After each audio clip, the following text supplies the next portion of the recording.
voltage irregularities on the instrument, so keep an eye out for sparks or flames or anything like that. Why would there be flames? You tested this thing, right? This is the test. Closing porthole shielding.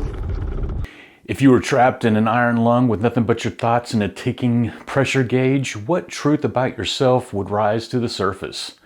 Iron lung, let's see.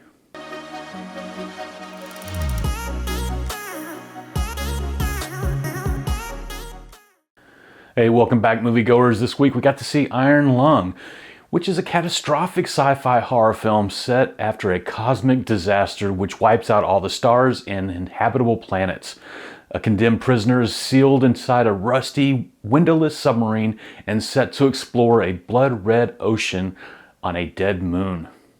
And as the mission grows darker and more unsettling, he's forced to confront the choices that landed him there, wrestling with guilt, shame, and a haunting sense that his journey might be more than a punishment. At times, it even feels like he's getting a brief, terrifying glimpse of hell itself. So, the movie is directed by Mark Fischbach, or also known as Markiplier, starring himself, Mark Fischbach, Caroline Rose Kaplan, and Sean McLaughlin.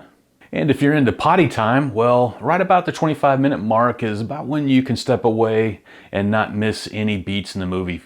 So this world runs on a brutal system where convicts are sent into a hostile environment with the promise of release if they survive. They're expandable, and the system treats them that way for sure. Our main character, Samuel, is given almost no training. The mission becomes a crash course of survival, improvisation, and forced adaptation. Part of the tension is watching him try to earn his freedom and prove his worth inside this consolidation system. And then there's the line that keeps repeating itself. That wasn't supposed to happen. It's not about mechanical failure. It's about the unexpected reach of his own wrongdoings. He made dark choices. He assumed his fallout would stay contained, but the consequences spiraled far beyond what he imagined. People suffered, people died, and the ripple effects keep expanding. And when he keeps repeating it, it's shock and regret colliding. The realization that you don't get to control how far your sins travel. And one more line that captures the film's desperation: there's too much at stake not to take chances. Those two quotes really hit home with me. And so we got the cinematography, which the visuals are surprisingly striking, even in the darkness. The framing feels intentional and atmospheric. The camera stays tight and suffocating, mirroring the mental coffin he's trapped in. Shadows, grime, and oppressive darkness heighten the sense of entrapment. The soundscape becomes its own character, guiding emotion and signaling danger. And all of it together makes the sub feel less like a machine and more like a metaphor for hell itself. A place where every crack, every groan, every moment of silence feels like judgment moments pressing in. There are moments where Samuel gets thrown around in this sub, and it just makes me feel like, man, I wish I could have cushioned some of those walls for him to hit on. And the film does take its time. It's a slow burn that builds dread through stillness, confinement, and anticipation. Hey, and by the end, the film invites a deeper question.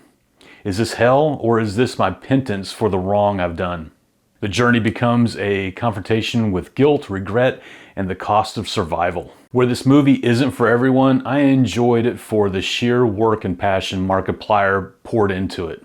And with all that said, it does remind me of Psalms 139:12, where it says, "Even the darkness is not dark to you. The night is bright as day, for darkness is light with you." A reminder that even in the darkest, most crushing isolation, God's presence is not pressured out.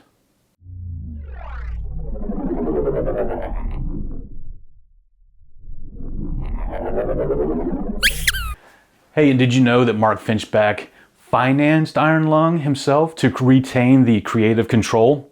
It's adapted directly from David Szymanski's viral indie horror game, and pre-sales surpassed $5 million, expanding the release to over 2,500 theaters.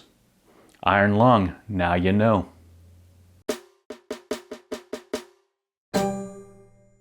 Hey, and don't forget about the sneak peeks, the whole reason we show up to the movie theater on time.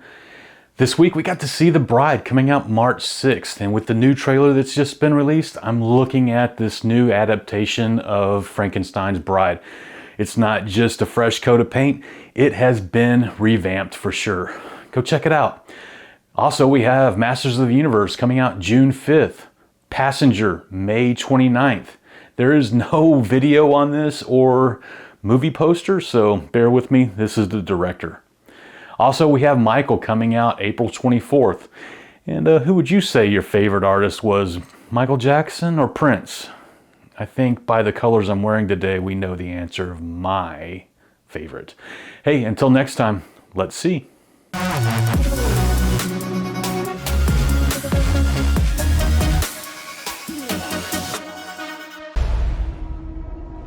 just want to live.